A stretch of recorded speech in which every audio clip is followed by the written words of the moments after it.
Welcome to the Joe Ligato Show. I'm your host, Dr. Joe Ligato, and today we're going to be talking about a question that was asked of a prior segment. Is there a correlation between the lack of shared prosperity in America and the low home ownership rates for millennials compared to other countries like China?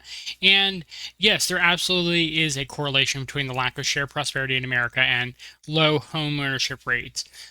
We are a renting culture because, as I've talked about in other segments, I just got done talking about a question where the merchant class really toppled the prior ruling elites within Western civilization, and they made sure that things like rent seeking, which is the act of trying to grow their own wealth through non-productive means, things that don't actually grow the economy in a way that benefits society. Those types of things are something that benefits the current elite within Western civilization. And we see a few different rent seeking activities. Obviously, the most common one where really the term tends to come from with rent seeking is renting instead of owning a home. And right now in America, most people are renting because they can't afford to own a home. Home prices have been consistently increasing. And for people who own a lot of homes or who are in the real estate business, that might be a good thing because it's an appreciating asset instead of a depreciating asset, like a lot of things in the American economy. But for people trying to buy a home, specifically their first home, it is very difficult for them to purchase a home, given the fact that it's something like the average home nowadays is 20 times the average person's salary versus a few years ago, I believe it was something like 2 or 3 times the average person's salary. And so buying a home is just outside of the price range of a lot of people.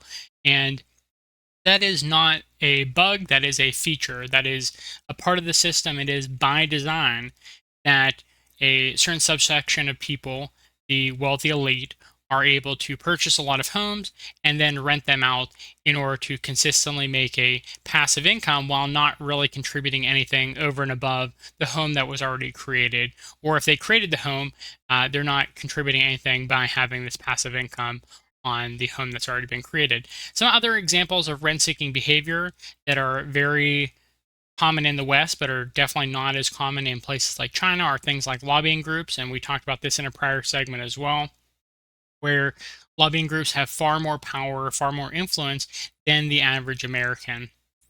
And that's obviously not how a democracy is supposed to work. And regulatory capture, I can't get into too many details just because of YouTube guidelines, but we've seen some examples in recent history of the organizations that are supposed to be monitored by the government have instead been able to capture the parts of government that are supposed to be monitoring them. And so that's obviously an example of regulatory capture where they're not benefiting society, they're not doing something productive, but instead they are just figuring out ways to influence the nation state's ecosystem, I like to call it, in order to favor them, in order to grow their own wealth through no extra productive means. And this goes along with what seems to be a consistent trend in Western society. We used to think that our leaders were just dumb and that's why they were making the decisions that they're making, but it's become more and more clear over the years that this is actual policy decisions that are intentional. It's not just an accident that these things are happening. The World Economic Forum, as you know, or as you've probably heard, given how popular it is, but they have talked about how people in the future will own nothing and be happy. And that's really a mindset of the merchant class that has taken control of Western civilization after the toppling of the former governance structure. And it's rent-seeking behavior at its finest, making sure that people do not own anything, and they're really just renting things, renting everything for the rest of their lives. And so, going back to the original question, is there a correlation between the lack of shared prosperity in America and the low home ownership rates for millennials compared to other countries like China? Yes, absolutely, because home ownership means you own something, and you're not supposed to own something in Western civilization. You're just supposed to rent it so that you're constantly providing value, monetary value to the rent seeking elite.